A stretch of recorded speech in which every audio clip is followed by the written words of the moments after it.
New data released on Monday by the San Francisco Office of the Chief Medical Examiner is showing an alarming rise in fentanyl overdoses.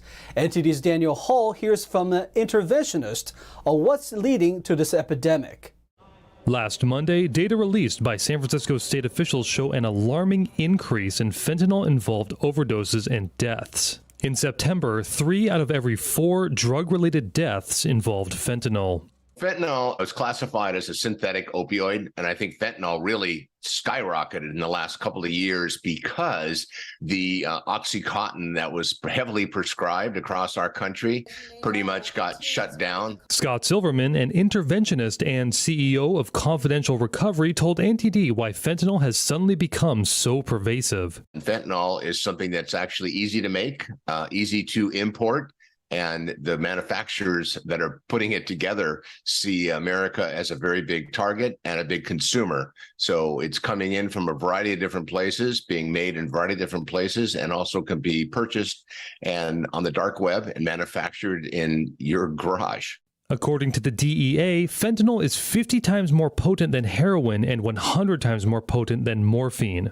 It still remains the deadliest drug threat facing this country. Probably the last 10 years, we've seen a huge climb in fentanyl, and the opioid craze has been significant.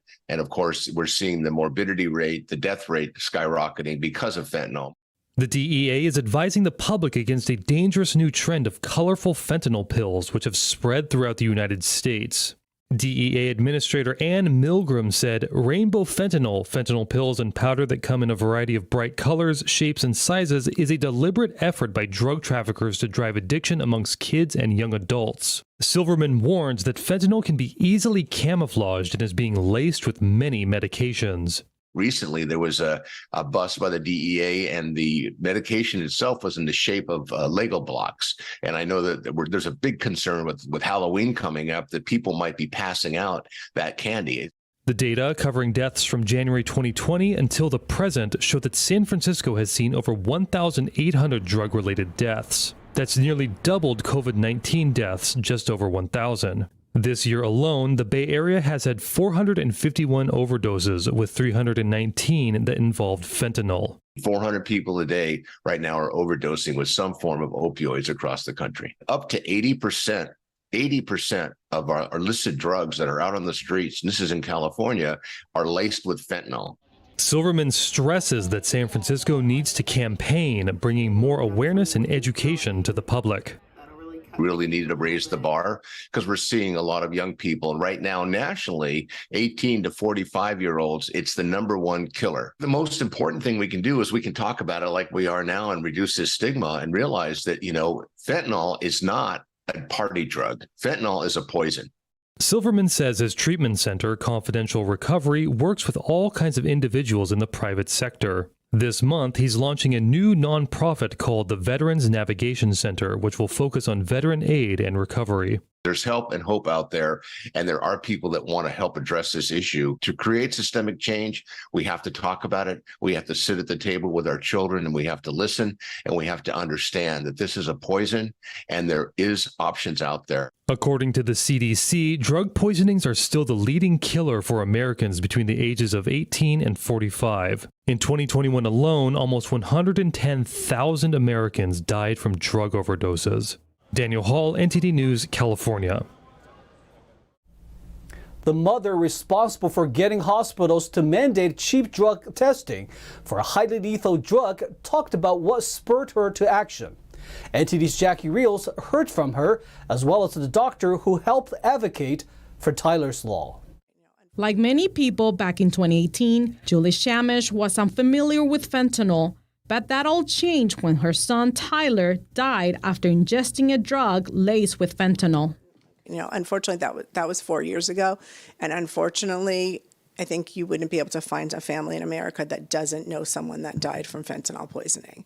After her son passed away, Shamish became an anti-drug advocate. She, along with her family, started the Drug Awareness Foundation to educate people of the dangers of fentanyl. Shamish then met with Dr. Ronit Lev, an ER doctor and addiction specialist. She was at the time trying to pass a law to add fentanyl testing in hospitals. We discovered a gap a very big gap. We were not testing for fentanyl in our drug screens in hospitals. Lev advocated for Senate Bill 864, also known as Tyler's Law. It requires hospitals to test for fentanyl during urine drug screenings. Governor Gavin Newsom signed the bill into law in August. But at the time mentioned, she was unsuccessful in finding a sponsor. Shamash then set out contacting different senators until Senator Melissa Melendez sponsored the bill. So I did not know anything about getting a bill passed. I was a stay-at-home mom. Before that, I was an elementary school teacher, and I probably didn't pay attention enough in 10th grade civics class, but I learned quickly. Another gap Lev discovered was that doctors may not know that fentanyl requires an additional test compared to regular opioids. We later found out that the hospital's drug test does not test for fentanyl because fentanyl is a synthetic opioid, and they're just testing for like natural opioids like heroin and things like that. So after that happened, I'm like, oh my gosh, I don't want this to happen to another family. The CDC describes fentanyl as being 50 times stronger than heroin and 100 times stronger than morphine. According to the U.S. Drug Enforcement Administration, it is the leading cause of death in the U.S. for the ages between 18 to 24. Fentanyl can be found in different kinds of drugs, with some people being unaware of it. One little mistake can be fatal because there is no safe drug supply.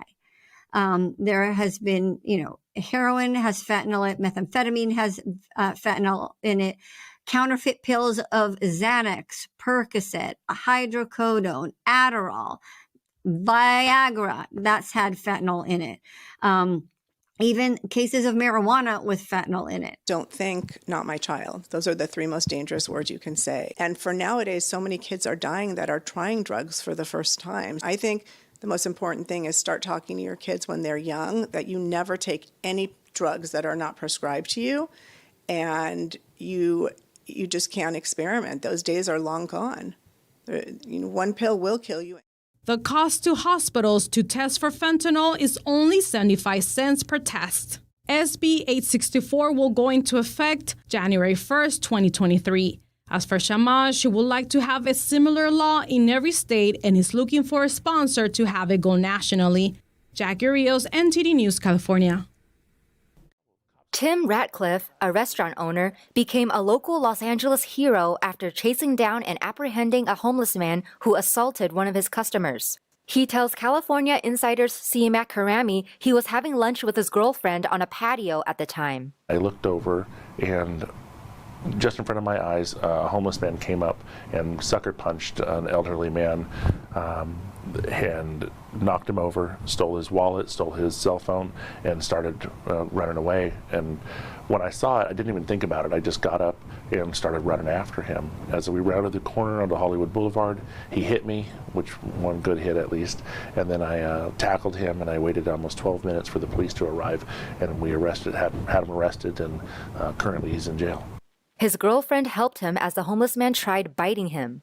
Ratcliffe says the homeless crisis is causing the quality of life to diminish. Oftentimes, business owners are left to fend for themselves. It's my job because I want the corner that my business is on to look appealing. I don't want people to not want to come there because they feel unsafe. I don't want them coming there because they are not coming because they feel that it's a gross area. Ratcliffe owns a Japanese restaurant right along the Hollywood Walk of Fame, where tourists flock. When he sees someone hanging around, he would approach them to start a conversation and ask if they are okay. He says most of the time, they only ask for some water, but there are exceptions. Since the pandemic, it seems to be a lot more brazened activities by homeless. They don't care. They'll just go up. I've had people just take food off of the table before. Wow. So we're really paying attention to that now. We have barriers that we've put up to try to prevent that as well. Ratcliffe says those who do that are usually mentally unstable, but the situation worsens when the homeless commit petty theft and the police do not respond to the minor crimes. I will call the police because I'm not going to try to get into a confrontation with them. I will stand next to them because I don't want a problem with any of my customers, and I'll make sure that I'm the barrier if need be. He is open to providing resources for the homeless, like making a call or telling them where to go so they can move on. For now, he gives his phone number to businesses within 2 blocks around him so they can support each other. State revenue is lower than expected for the first part of the year. Officials say that's due to lower proceeds from personal income tax. Budget advisor believes that reserves and past caution on ongoing spending will help with the stability in the months ahead. According to the Department of Finance, state revenue is nearly $7 billion below forecasts for July through September. General fund cash receipts for the first 3 months of the new fiscal year is $4.8 billion less than expected. Finance officials said that the shortfalls are driven by lower proceeds from personal income tax. Finance Department spokesman H.D. Palmer told the Center Square that at this point, the current year's spending budget can't be changed because of the time frame. Looking ahead to future spending, Palmer said the state's budget will not add more costly sustained spending. Jason Sisney, budget advisor to Assembly Speaker Anthony Rendon, told the Center Square that lower stock prices and tech layoffs are, quote, weighing on the budget's income tax revenues. Despite concerns about a future economic downturn, Moody's Analytics shows that California has enough overall cash balances to weather at least a moderate recession without having to raise taxes or cut government spending. An Oscar-nominated animated documentary is making a special showing in certain California theaters starting today. The story is about a spiritual group defying an oppressive communist regime, risking their lives to clear their name. Starting today, over 50 AMC theaters across the U.S. will play Eternal Spring for 1 week. It is an animated documentary retelling the true story of members of the persecuted spiritual group called Falun Gong hacking into a state TV signal in China in 2002. Their goal was to clear slanderous propaganda against them, which blanketed state airwaves at the time. The event itself is a dramatic heist story, a group of underdogs overtaking the airwaves to counter state propaganda messaging that had been fueling a persecution against them. It's a group of Falun Gong adherents in a city in northeast China who not only had suffered religious persecution for their beliefs and practices, but also had been constantly demonized in the state media and felt they had no recourse to sort of counteract this messaging except a bold plot to climb the television poles in prime time and hack into the television signal and broadcast a homemade video with their own messages counteracting the narrative that was being put forward in the state media. The art is drawn by a comic book illustrator named Da Xiong. He's done illustrations for Justice League and Star Wars. He is also a Falun Gong practitioner. He's someone who was deeply impacted by these events, even though he wasn't directly involved in hijacking the state television signal. He was forced to flee his home, he suffered persecution, he was detained and tortured. And he's looking at these events and trying to understand them through his art. We meet other survivors, and we fortunately meet the lone surviving hijacker who has managed to get out of China, living in Seoul, Korea. And together they're able to piece this event together. Canada selected Eternal Spring to compete for Oscar's Best International Feature Award. The Academy of Motion Picture Arts and Sciences will select 15 films as the shortlist of this award this December. Among them, select 5 films as the final nominees in January and announce the award winner at the Oscars ceremony in March. In California, the documentary will show at AMC theaters in the San Francisco Bay Area, Los Angeles, Orange, Fullerton, Ontario, and more.